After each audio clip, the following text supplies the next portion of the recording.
Did the biblical patriarchs really live 900 plus years? What are the biblical and archaeological challenges to the age of the patriarchs? Is there a conflict between science and faith? And what options do Christians and non-Christians have to make sense of this seemingly mythical account? Well, my guest today has gotten his PhD in Bible exposition, studying this topic, has an academic book coming out, but perhaps his greatest claim to fame, I mean that tongue-in-cheek, is he worked with Josh McDowell Ministry for a decade. Craig, good to see you. Thanks for coming on to talk about this. Oh, great to see you again, Sean. Thanks for the opportunity. Absolutely. I've been looking forward to this for a while. So let's just kind of start broadly. Why study this topic? What interested you in this question? Well, I was studying the archaeology of the city of Sodom, and I had listened to one of my professors talk about one specific site for Sodom, and I think you had someone on a few months ago championing that site, and based on the traditional timeline, based on the evangelical traditional understanding of when the patriarchs lived, based on their ages, making a chronology. And I began to do some study and realized that was definitely not the site of Sodom. It's the wrong place, the wrong time, and was not destroyed by fire from the heavens. But as I looked at the other site for Sodom, everything fit. It's in where the Bible said it was. It's at the right time. Well, it's at the right time, but it's not at the time that our traditional chronology has it at. And the more I looked at it, the more I realized not only was that site, Tel El Hammam, seemingly off, all of the other archaeological sites didn't fit with our traditional chronology of when Abraham and the patriarchs lived. And the big one, of course, is Jerusalem. You can't really have the story of Abraham if you don't have Melchizedek in the city of Jerusalem, if it's not there. And so I thought, this is an area that nobody has really done some research in, and let me dive in. And the more I discovered it, it's fascinating, to look at this and realize our traditional understanding of these lifespans, which led to our chronology. I believe our interpretation needs to be relooked at. That we've been misinterpreting Scripture. Well, we're going to get into that, and you have both biblical and extra-biblical issues that we raise. But is this a problem, as you see it, for the historicity of the Bible, for inerrancy, or both? Yeah, I think it's both. Historically, because the traditional timeline that puts Abraham living from around 2166, they say, to about 1906, it just, like I say, the cities are not there. The cultural practices don't fit. There's no evidence that people lived that long. It kind of puts the patriarchs into this land of make-believe. And that's a problem, I think, because as evangelicals, if we're saying the Bible's true meaning corresponds to reality. Right. You might have heard that before from Josh. We're saying that there were real people lived in real cities with real events that happened, and yet the traditional chronology doesn't match that. And so historically, you're putting, like I say, putting the patriarchs in the land of make-believe. Inerrancy, the International Council on Biblical Inerrancy says that the Bible should relate to world history, that there should be some correspondence with world history, and it doesn't. So that's a problem for inerrancy as well. So let's jump into some of the responses that evangelicals have typically given. And one is concordism. Now, if you could start by explaining what's meant by concordism, and I think it's really going to be interesting to our viewers because it's the same term that's used to describe how we interpret the Genesis account in terms of science, but just applied to a different issue. So what is concordism, and maybe what are some of the assumptions behind it? Yeah, exactly. Yeah, concordism is the belief that there should be concord or agreement between the scriptures and between world history or science. And you think of the word creation, the flood, things like that. But here I'm talking about the history of the patriarchs. And as evangelicals, we believe that. I believe that. That's why I'm saying is that when I look at this, there isn't concord. There isn't a match. Our Mm. traditional chronology is incorrect because it doesn't match with what we know of world history. So that's the first thing. So, but that's not the only thing. There's another way of looking at it, and called accommodationism. And so, Okay, now hang on before we jump into accommodation.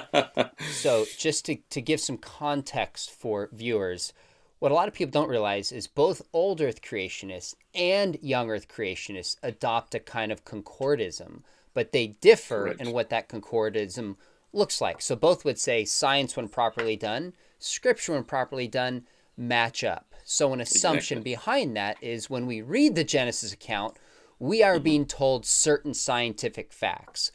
Other Exactly. interpretations, like the framework view, would say it's not even given as scientific facts, no need for concordism. So, as evangelicals look at Exactly. the age of the patriarchs, they will Hmm. say, all right, let's add the ages up 900 here, 860 years here.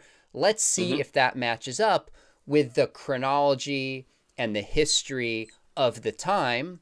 That would be Hmm. a kind of concordism.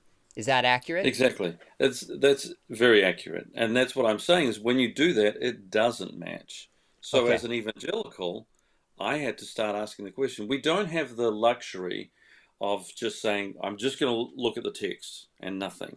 Or as our liberal friends would say, oh, I'm just going to look at the science and ignore the text. We don't have that luxury.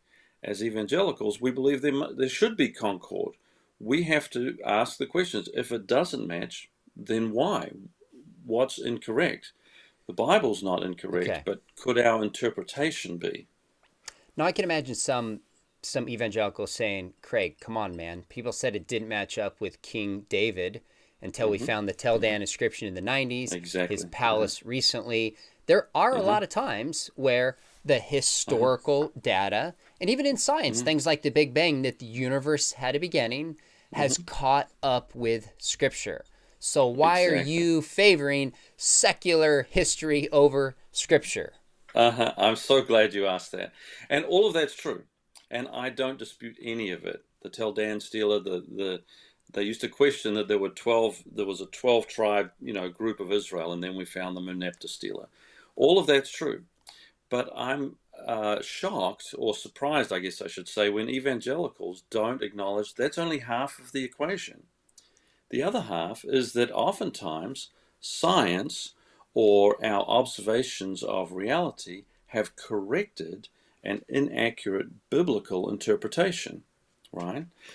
The big example is Galileo and the Earth going around the sun instead of the sun going around the Earth. Okay, but there Mm-hmm. are others as well. We look back in biblical history, even in this area of the chronology, we used to have a certain chronology of the kings of Israel and Judah, and it didn't match with the so-called secular chronology from the Assyrian eponym canon. But then in the 50s, Edwin Thiele wrote a book, his PhD dissertation, The Mysterious Numbers of the Hebrew Kings, and showed that we'd been interpreting or understanding those reigns incorrectly. And that once we took into account there's two different New Years, there's co-regencies, rival regencies, and there's the accession year or non-accession year of reckoning. Once we take that into account, it does match, and we can line up the Hebrew kings with the history, Okay. and there is concord. I'm just saying we need to take that further back to the time of the patriarchs. So, just for clarity for your viewers, you're saying Hmm. at certain times our theology is going to correct science. Sometimes Hmm. science needs to make us take another look at our theology or biblical exegesis and see if we've understood it correctly. It can go both ways. Exactly. And like I Okay. say, a lot of people only mention one half of the story to where science is caught up with scripture. That's Okay. only one half of it. Absolutely, that's true, but that's only half of the story. Okay, now before we get into your proposed solution, we've looked at concordism. Tell us just what's meant in principle by accommodation, and then Hmm. maybe just some concerns you have about where accommodation can go. Hmm. Yeah, accommodationism is the other view, and it's held by evangelicals, to where God accommodates his communication to the audience. God's heart is to communicate, right? He wants to communicate with his creation. In order to do that, in fact, in every culture, at every time, he has to accommodate to our finite knowledge, our worldviews, our understandings. So when you think about an ancient world, a pre-scientific world, where they had certain views and probably mistaken views about the universe, God has to accommodate how he speaks to his audience in order to communicate, right? And so the and I think it's both, by the way. If you go, if you read Okay. articles, some people are like it's concordism, and other people are like it's accommodationism, and I'm saying you need both. Hmm. Obviously, God has to accommodate to human language and idioms and culture and values and worldviews. But there should be concord between Scripture and the world. So it's kind of Dr. Carol Hill has a book called The Worldview Approach to Science and Scriptures, to where we need to look at the Scriptures in terms of the worldview of the audience. Okay. Because proper biblical interpretation is that we are reading it and understanding it the way the original author meant it and the original readers understood it. Okay, that's helpful. So the concern would be when Mm-hmm. accommodation positively affirms something that is false. That's where we would draw concern, right? Well, there are occasions. Did God allow things in His Scripture that communicated to the audience of the day, but were actually not really correct, not really Mm, right? So let me give you a couple okay. of examples here. Okay. Let me give you some examples with numbers. I'll start in the New Testament. I'll go back to the Old Testament. Jesus said he would spend 3 days and 3 nights in the ground. If you look at the Greek, that's exactly what he says. But he didn't. But he was communicating with his audience, right? Similarly, Matthew in Matthew 1 says there are 14 generations from Abraham to King David, and 14 generations from David to Christ. We know that's incorrect. But that number 14 was communicating to his audience. I think another example, and this may get me in trouble, is the Genesis 1, the firmament. The Mm, firmament, every nation in the world believed that there was a solid dome over the sky. They did it all throughout antiquity, all up through the time of Christ, even after the time of Christ. That's why it goes from the Hebrew word is rakia, and then it goes to the Greek word, and then it goes to the Latin word firmamentum, translated as firmament. Oops, I lost you. Are you still there? yep, keep going. You're Oh, good. there we go. There we go. You're good. And so, because everybody understood that, so we today the translations have expanse above the earth, but that's Okay. not what the ancient people believed. The word rakia means a solid dome. That's what people believed, and God allowed that. I think your understanding of inspiration has to accommodate that God allows things in His Scripture that communicate to the audience of the day uh, that Okay. may not be specifically scientifically correct. So I've got a million questions about inerrancy. That is a trail. We're gonna set that aside for the sake of We're going hearing to have how to, yeah. how you want to make sense of these patriarchs and come back to that. But I'm reading this article Hmm. that you wrote that we'll link Hmm. to below for people that you presented at the Evangelical Theological Seminary 2017. And you had a Hmm. line in there that jumped out to me. You said the problem is that these extended lifespans, again, age of the in patriarchs, Hmm. clearly contradict all known evidence. That's Hmm. about as straightforward of a claim as one can make. So, is Right, there right. any evidence for people living beyond like 120 years, let alone 180, Hmm. 600, There is 900 not. years? No, there is not. Okay. And we've had there's hundreds of archaeological digs, dozens of countries, over thousands of years.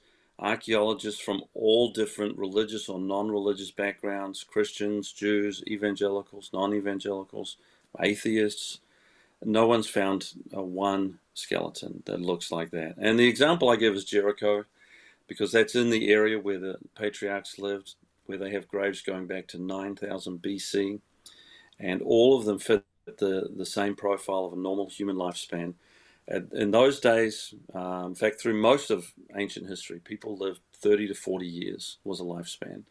A few lived longer, but typically that was how long people lived. 30 to 40 years. That makes both of us old, but that's another rabbit trail we won't go down. Right. What about people, a line that apologists often use is that absence of evidence is not evidence of absence. I mean, we haven't found most graves, most bodies probably destroyed. How can we conclude that the evidence contradicts it just because we haven't found any yet? Exactly. That's a great point. And we have only found a small percentage of the graves that are out there, or of the archaeological sites that are out there. So, but in some cases, absence of evidence does indeed point to evidence of absence. And I like to give the example, which I got from J.P. Moreland. I stole it from him. I could say that there's a flea in the room here, right? Okay. And you could say, well, I don't see any evidence of a flea. Well, there could still be a flea just because you don't see it. But if I make the claim that there's an elephant in the room here, and you say, well, I don't see any evidence of an elephant, we would expect to see evidence of an elephant. And so here we have, I'm saying that of all the skeletons that we found, we would have expected to find at least some evidence. Because the biblical text implies that these long ages, these long lifespans, were the common. It doesn't say that they were miraculous, Okay. and so we would have expected to find at least some skeletons with some evidence of living for hundreds of years, and we just haven't, not a single one.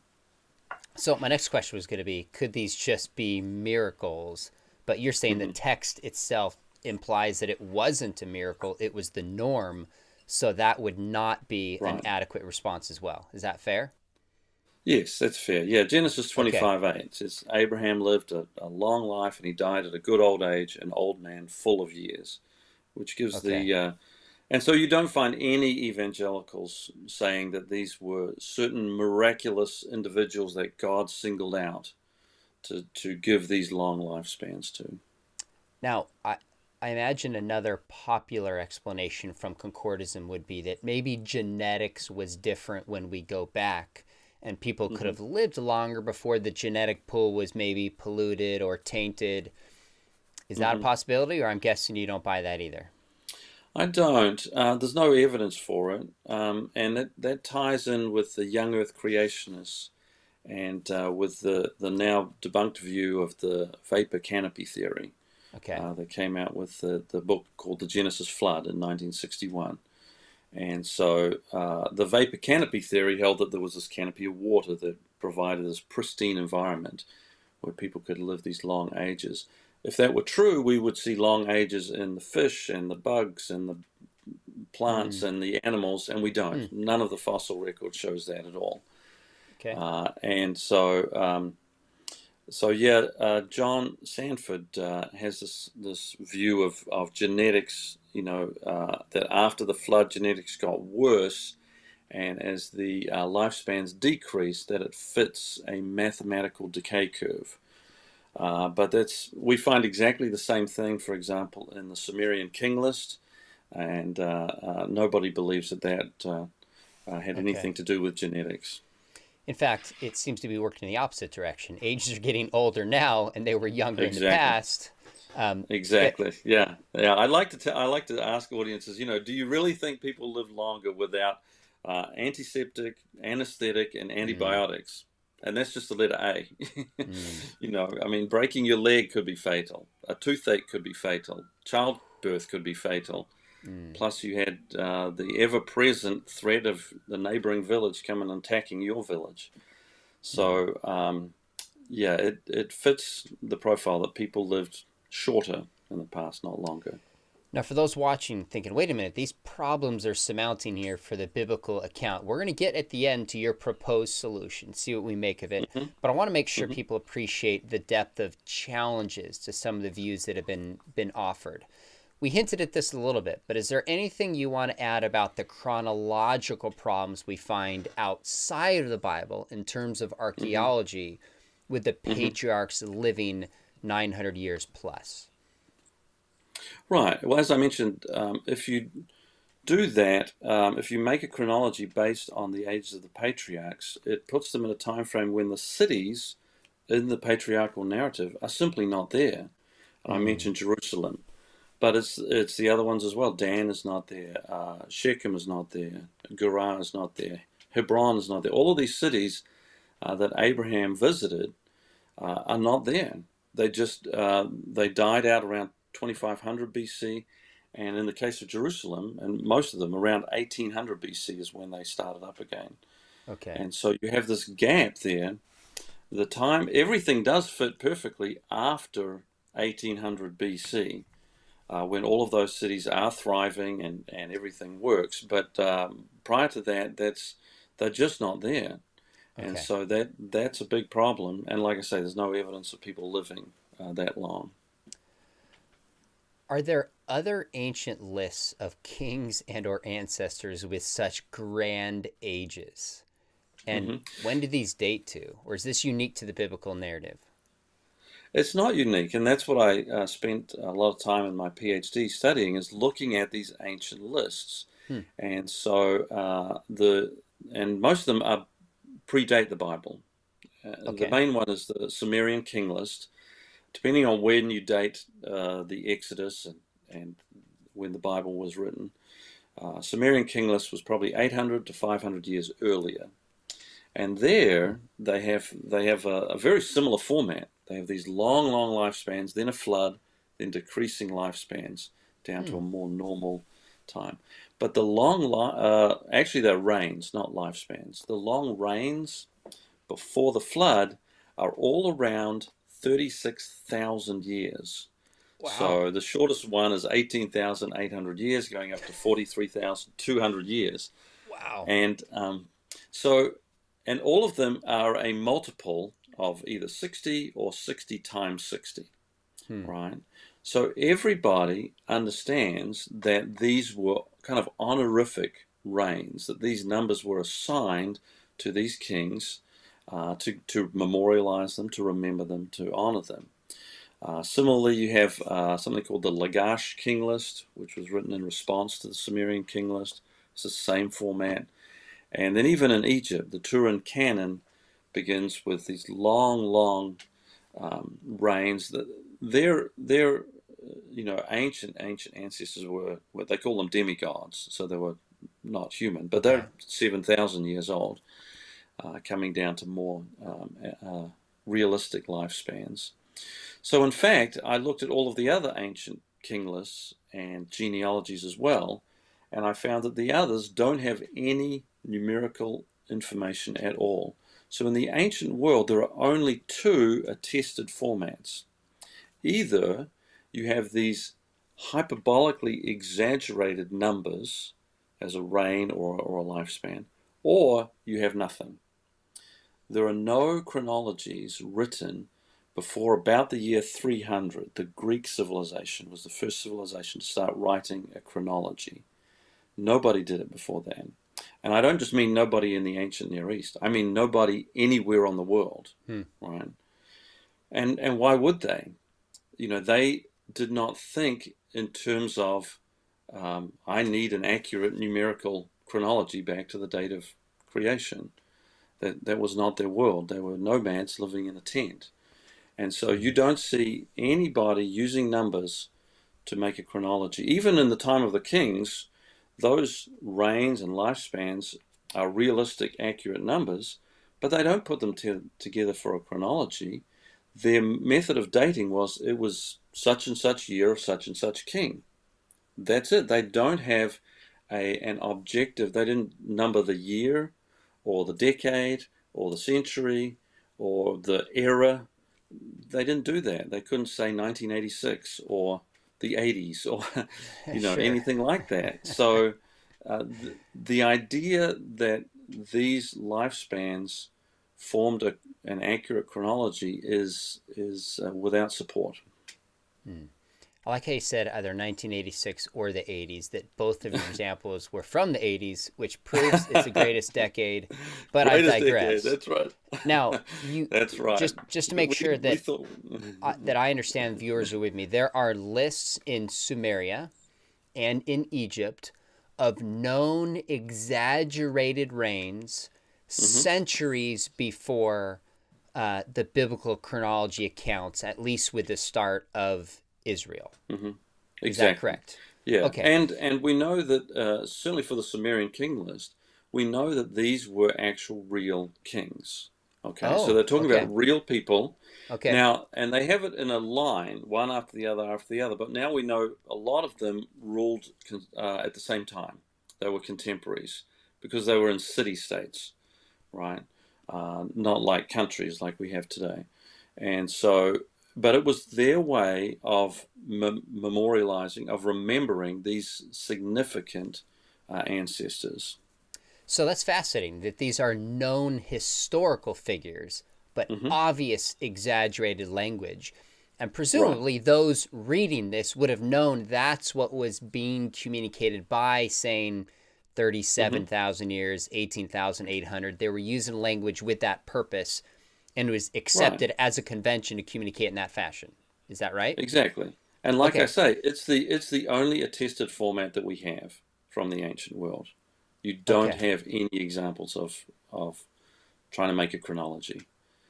Okay, Uh, now we're hitting at a little bit where we're going with your proposed solution, but let's look at some of the hmm. internal problems. I gotta be honest with you, Craig, I've thought about this issue, but not until I Hmm. read your article, I was like, wow, why did I not think this through a little bit more? You make, Hmm. and I mean this in the best sense of the term, some obvious points that I can't Hmm. believe I hadn't connected these dots before. So let's talk Right. about these internal problems with the age of the patriarchs. And when we Uh-huh. look at the genealogy, some will add them up and say it just leads to this impossibly long chronology where Uh, there's this total overlap with these figures. So right. explain why the genealogy would lead to a problem, but also why the genealogies couldn't just be open. Uh-huh. Oh, the genealogies are certainly open, and so Oh, okay. there are definitely gaps in the genealogies. Okay. Genealogies in the ancient world had gaps. Among tribal cultures, they have gaps, and so you'd be hard pressed to find a genealogy that doesn't have gaps. So Okay. yes, there are gaps in the people, but that doesn't solve some of the problems. One of the biggest one is Okay, that that makes sense. Abraham is the first person called old, and he's not old at all. He's 100. He died at 175, or he's said to Hmm. have died at 175. He's a mere youth. And if there are no gaps, then everybody after the flood, including Noah, is alive during Abraham's lifespan, and two of them outlive Hmm. Abraham, Shem and Eber. So Interesting. we can allow gaps. Let's allow gaps. It doesn't make any difference. It's still uh, there's still he's not old. How would he be called old? He's a mere Hmm. youngster compared to 600 or 950 in the case of Noah. And so the idea that the other thing I go on to is Abraham and Sarah laughing at the idea of bearing a child when Abraham's 100. If you stick to the traditional biblical numbers, if these are face value base 10 numbers, Abraham's father fathered him when he was about 130, and Abraham's grandson Jacob fathered Benjamin at 105. So Abraham being 100, uh, it's not a miracle when Isaac is born. And the whole point of the text is that Isaac's birth is a miracle. And I go through a few others, and I talk about, according to the traditional timeline, Sarah would have been 89 or 90 Hmm. when Abraham, says she's my sister and gives her as a wife to King Abimelech. She's hardly a worthy contestant for the Miss Abimelech contest at 89 or 90. The big thing for me is, when they, in the traditional chronology, Jacob is 77 years old when he goes up to Haran. He sees Rachel. He falls head over heels in love with Rachel. He moves this Mm. huge stone single-handedly off a well, and then he volunteers to work 7 years for her hand in marriage. Mm. I don't know about you, but if I've been celibate for 77 years, I'm not volunteering for another 7 years. Laban didn't ask him to do this. He Mm. volunteered, And then at 84 he gets married, and he fathers 12 children in 7 years. Now, he got Rachel, he also got Leah, and then there's the two handmaidens. Right. But really, 12 children in 7 years after, I mean, it just doesn't fit. Mm. The reason they sent him to Haran was because Esau, his twin, had taken Canaanite wives. Well, it says Esau got married at 40. Really? It took 37 years for you to realize that these wives were upsetting their father Isaac? That doesn't make sense. Mm.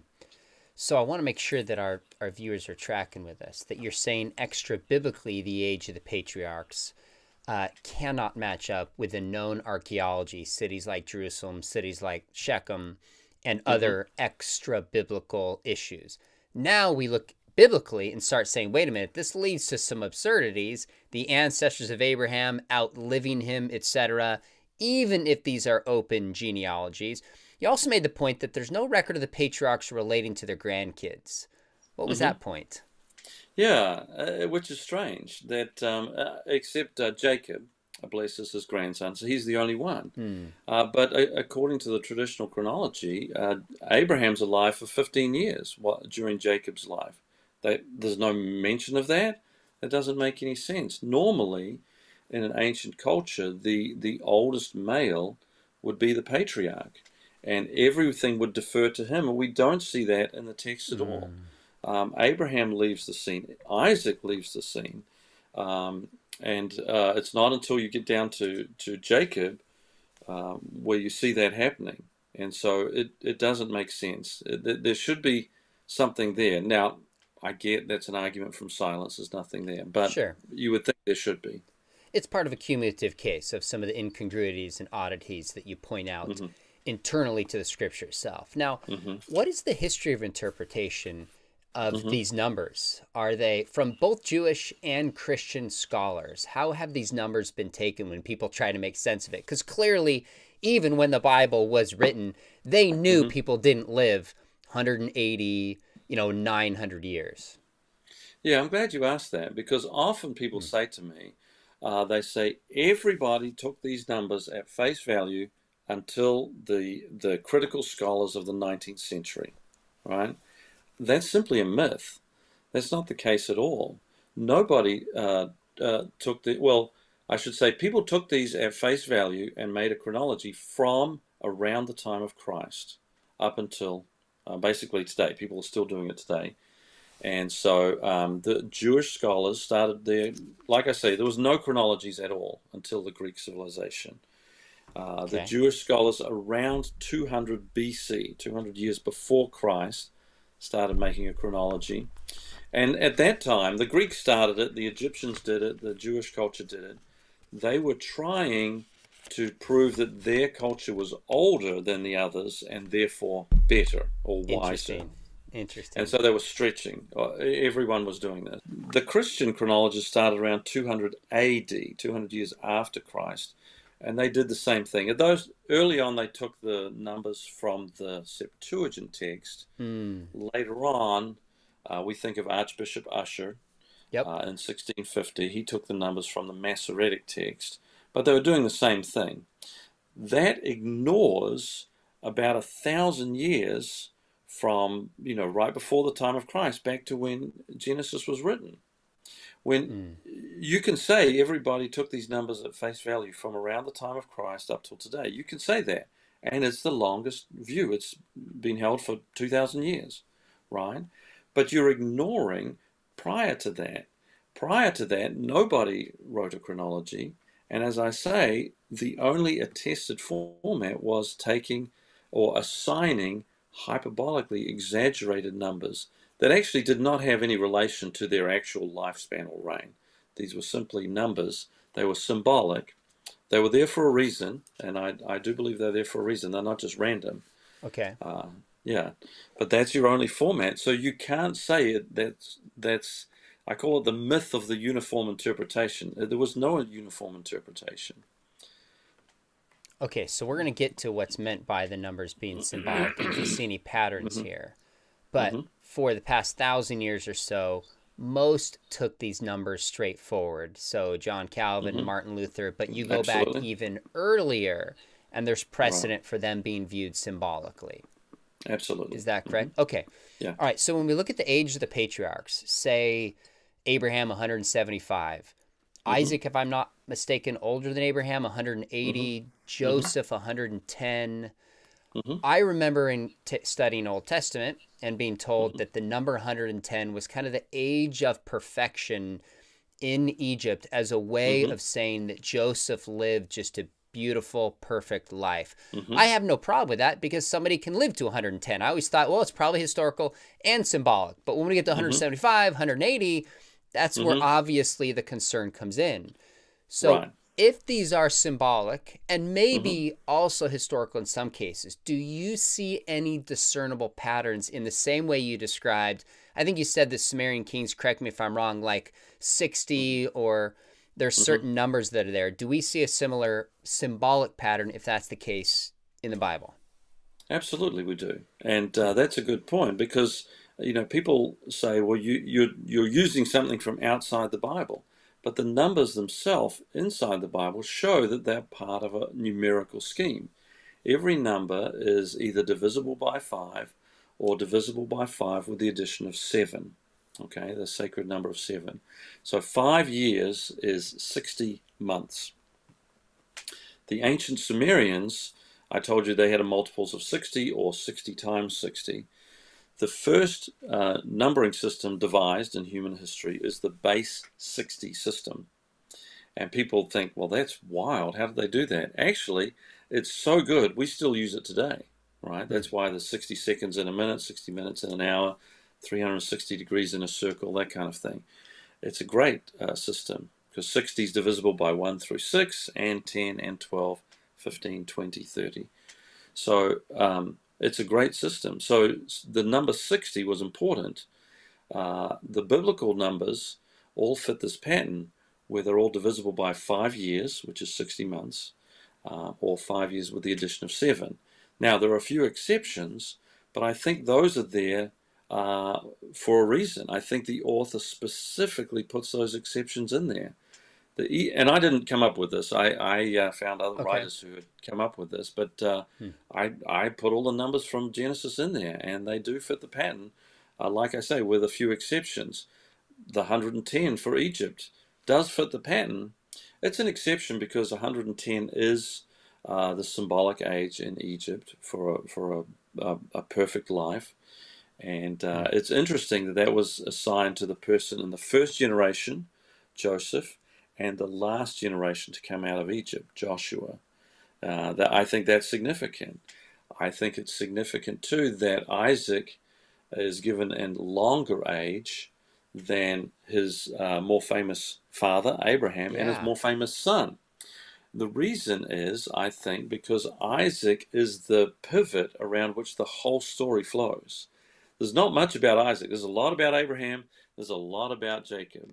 Yeah. But Isaac's birth, his claim to fame is his existence. God gave this promise, and he is the son of the promise. And without him, the whole story doesn't fit together. So I think that's why he's assigned a longer age to give him that Okay. honor. So I guess we've been dancing around this a little bit, but go ahead and just kind of make it clear how you see these numbers in Genesis. What is Hmm. your proposed solution to Hmm. the seemingly mythical ages of the patriarchs beyond what Hmm. anybody can live in the archaeology shows? Hmm. Yeah, I think these numbers were assigned as exaggerated, hyperbolic numbers to give these people honor, to give these significant ancestors honor. Like I say, there are gaps in there, but they picked out the significant people that they wanted to remember. And there are different systems in Genesis 5. Everyone lives around 900 years or above 900 years. But again, they fit this pattern. They're divisible by 5 or divisible by 5 with the addition of 7. And then there's the flood. And then after that, the ages reduce Mm-hmm. in Genesis 11. They also fit the pattern with a couple of exceptions. And then the patriarchs as well also fit the pattern, their lifespans. And then it's applied to people after the patriarchs, Moses, Levi, in the generation of Moses, the genealogy, all up to about the time of the monarchy. So even some other numbers in Scripture there, I believe, are hyperbolic and fit this pattern. The 1 Kings 6:1 says it's 480 years from when the temple was dedicated back to the Exodus. Well, I think that's a symbolic number as well. It's 40 times 12, and it also fits the pattern that I've mentioned. So up until then, they're using the format that's known and attested in their time to assign honor to their ancestors by giving them these exaggerated numbers associated with their lifespan. They knew, I believe, they knew that people didn't live that long, but they were assigned these numbers. And the reason I say that, because some people say, well, maybe they thought that was true. Maybe they thought our ancestors were kind of superhuman and lived those long lifespans. The reason I don't think that's the case is because of the Sumerian king list, Mm. because you have these reigns of 36,000 years to where everybody knew that was an exaggeration. So that's what I think they're doing in the Bible as well. So, do you think there's evidence that the biblical writers borrowed from these accounts, were influenced by them? And I ask because sometimes people have made similarities between claims of Christ and other Mm-hmm. ancient pagan narratives and Mm-hmm. drawn some conclusion from it. I would say timeout. Mm-hmm. That's take what's called parallelomania, taking it too Mm-hmm. far. So in Right. this case, Right. are you saying what exactly is the connection between these other ancient accounts and the biblical account? And is there any evidence that it influenced it or shaped the biblical Yeah. writers? And we do see the biblical writers using common formats, common idioms from their day. All right. And so the story of creation in Genesis 1 has some similarities in terms of format with prior creation myths. But the key is, and you pointed this out, the key is the biblical writers never borrow content. Okay. They may borrow the format or the way of communicating, but the content is different.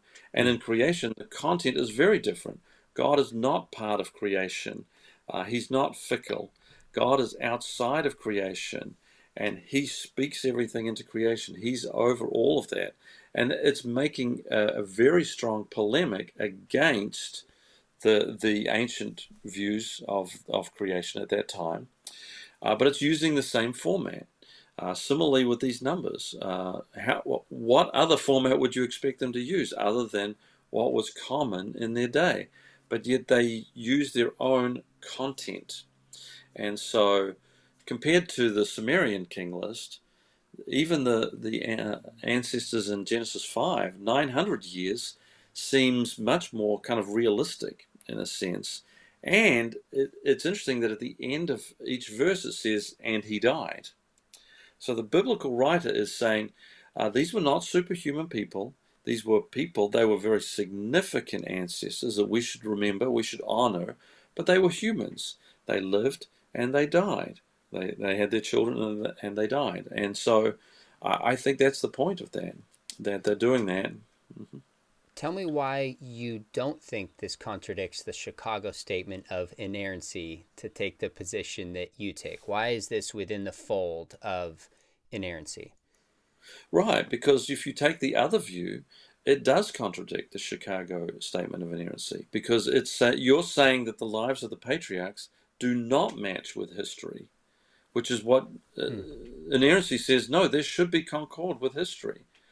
So I'm saying these do match with history. It matches once you realize this is not a chronology. These numbers are symbolic, and they have no relation to actually how long these ancestors, these patriarchs lived. Now you can place Abraham where the cities are thriving, where the cultural factors fit in, all the everything synchronizes, right? And where it fits where he would live and during that time frame. And so now you can say, okay, we have real people living in real cities with real events that happened. The big one I mentioned earlier was the destruction of Sodom, which we can date when this meteoric airburst came down. It's around 1700 BC, plus or minus 50 years. Okay. So so scientifically that fits. That's exactly when I think Abraham should have been living. That makes sense. So otherwise, you're saying they lived lifespans that are not attested because we have no record of anyone living that long. They lived in cities that didn't exist, practicing cultural practices that were not even invented yet. I think you're out of inerrancy at that point once you're doing that. Okay, so just to make sure I understand, I can imagine somebody saying, Craig, it says 900 years. You're saying they didn't live 900 years. Therefore, the Bible is mistaken. I presume your response would be to say, well, the Bible also says God has wings in certain poetic structure, poetic language, say the Psalms, or the sun rises and the sun sets. The intention of the author was not to communicate that it lived 900 years. And intention is a part of inerrancy. So if we understand the way language is being used here and interpret it properly, what's meant to be communicated, there's no way it undermines inerrancy. Is that your position? Did I capture that, or would you qualify that? No, exactly. You're exactly Okay. right. And I understand where people are coming from because in our modern culture, we're taught that mathematics is the universal language, right? We can understand that words can change their meaning in different cultures, different places, different times in history. But numbers, 2 plus 2 is 4, everywhere in the universe, all times through history, and that's kind of drilled into us. But I'm asking you to understand that numbers could be used differently at different times by different cultures. And yes, we need to understand proper biblical interpretation interprets the text as it was intended by the original author and as it was understood by the original readers. Okay? And so that's what we need. That's our task, is to uncover that. So obviously, I haven't read the range of interpretations by Old Testament scholars and positions they take. Are you like John the Baptist in the wilderness shouting, it's symbolic? Or is this a minority position? Is it the major position amongst evangelical, or at least maybe more broadly conservative Old Testament scholars? Where does your position fit in? I'm still at the forefront here. Now, I will say, when I did my dissertation at Dallas Seminary, some of my professors were convinced. They began to realize, you know what, this really makes more sense of the biblical text. Okay. Some were not, and I have not convinced them yet. I still talk with many of them. That's what I love about our evangelical brotherhood. They're very gracious, wonderful Christian men, but yet we can have an academic, discussion that's very robust. So I'm wanting to get this book published, get it out, get more people talking about it. I do think more study needs to be done. I don't think I've found the final solution yet. Okay. So whenever I've had a few people contact me and say, well, I want to dispute what you've written. I send them everything. Let's get more people on this and get more study. I think, but yeah, even other groups in churches or large groups or the Evangelical Theological Society, like I say, in the room there'll be people who nod their head and go, yeah, this makes more sense. And then there'll be others who are like, no, I just can't accept that. Okay. So you said there's more research that needs to be done. What are some areas that if I came to you and said, I want to do a research project or a PhD dissertation on this, where would you point people towards more scholarship and research, whether biblical or extra biblical, that needs to be done on this topic? The reason we don't know why they chose these numbers, right? So I'm convinced it's part of a scheme, and I can demonstrate it's part of a mathematical scheme, and that these numbers were chosen to give people honor. And by the way, the Bible in the Old Testament says it gives long life as an evidence of God's blessing on your life. So they're there for a reason. Mm. But why did they choose these specific numbers? And is there more to the mathematical formula behind it? I think there's some study to be done there. And then, of course, the archaeology. I think there's more to be discovered, and I just can't wait to what's going to be dug up here in the next few years. Well, that's cool. You're on the vanguard of this, encouraging Hmm. scholars to do more work, Hmm. also trying to operate within evangelical scholarship, but push the Hmm. limits in certain ways you feel necessary. I think that's great. So maybe it'd be helpful for me and our viewers if you make a difference between an evangelical view on the Hmm. symbolic nature of the patriarchal ages versus a secular view of Hmm. the symbolic nature of the patriarchal ages. Hmm. Well, let me, yeah, the symbolic view, understanding these lifespans are symbolic, uh, is not that difficult to understand. It's difficult to accept for evangelicals. A secular person can accept that. They can accept, okay, ancient people wrote things differently. Let me talk about the difference between an evangelical view and perhaps a liberal view. Because the Okay. liberal view is actually more closer to the traditional interpretation. Hmm. The liberal view is that these are indeed face value numbers, just like the traditional interpretation is, except they believe they were added much, much later by, they have the J, E, D, and Yep. P, by either Gotcha. the Okay. P editor, the last Okay. one, or maybe someone even later, Mm. because they look at the fact there was no chronology written before 300 BC. So they say, well, somebody at that time must have added these numbers in because they were intended to be read as face value numbers to create a chronology, so they must be added later. I'm saying the fact that they're hyperbolically exaggerated numbers means they must be original to the text because that's how ancient people did it back when Moses was putting the text together. And so I think that's the difference there is that if you want to take these as face value, base 10 accurate numerical numbers, you could do that, but you're actually closer to being on the liberal side of the fence because they say the same things, just they think they were added later and not um, when the text was originally written. That's really interesting. When do you think your book's Hmm. coming out? We're aiming for the end of the year, so Okay. hopefully the end of this year, or if not, it'll be early next year. And is this a more popular academic book?